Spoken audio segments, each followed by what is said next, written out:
مرحبا، معكم المدرس سامي حسن، مدرسة إدراج الورد الخاصة. رح نبلش اليوم بالدرس الثالث بالوحدة الثالثة، اختلاف فئات الوطن العربي وعلاقته بأنماط معيشة.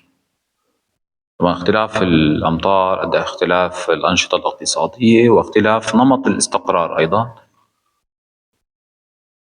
يتركز سكان العوامل الأساسية لتركز السكان مناطق ذات الكثافات العالية، يكون المناخ معتدل، توافر مياه، أمطار، تربة خصبة، زراعة، خدمات، فرص عمل.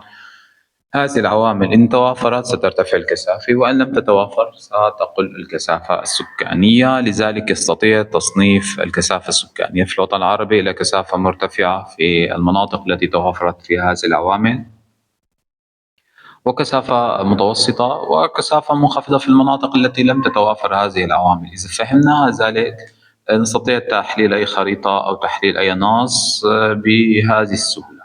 والكثافة السكانية هي متوسط عدد السكان تقسيم المساحة. وإذا نظرنا إلى خريطة تونس نشاهد أن الكثافة تتركز في الأجزاء الشمالية والشمالية الشرقية في هذه المناطق، أمطار، خصوبة تربة، زراعة، واجهة بحرية. وتقل في الأجزاء الجنوبية في هذه المناطق قسوة المناخ، الجفاف، قلة الأمطار، عدم تواجد زراعة، قلة الخدمات، قلة فرص العمل. إذا فهمنا المبدأ أو القاعدة أو القانون نستطيع تحليل أي خريطة أو أي نص والإجابة على التساؤلات مهما اختلفت.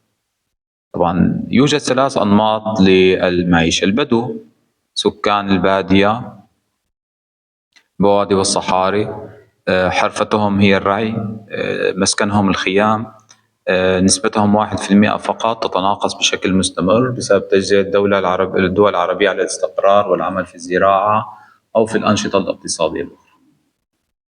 سكان الريف هم سكان القرى والمزارع، الحرفة زراعة تربية الحيوانات، وأحيانا بعض الصناعات الغذائية التقليدية، نسبتهم 45. يتناقصون بسبب الهجرة من الريف إلى المدينة، يسكنون في بيوت من الحجر أو الطين أو الإسمنت. سكان المدن 54% يعملون بصناعة، تجارة، خدمات، نسبتهم تزداد بسبب ازدياد الهجرة من الريف إلى المدينة، وينتج عنها الكثير من المشكلات كما ذكرنا في الدرس السابق.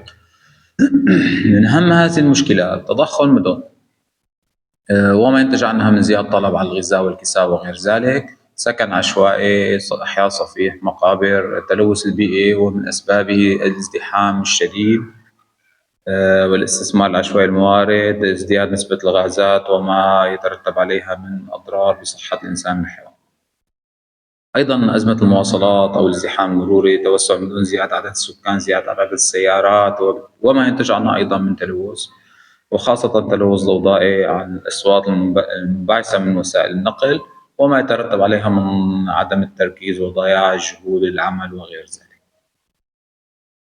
يجب على الحكومات اتخاذ سياسات سكانية أو إجراءات لتحسين حياة السكان، كاتباع سياسات لتخفيض معدل الولادات، برامج رعاية الأسرة والطفل والنهوض بالمرأة الريفية لاستثمار هذه الطاقات البشرية الموجودة لدى دول الوطن العربي. وبهذا نكون قد وصلنا إلى نهاية هذا الدرس. شكرا لكم.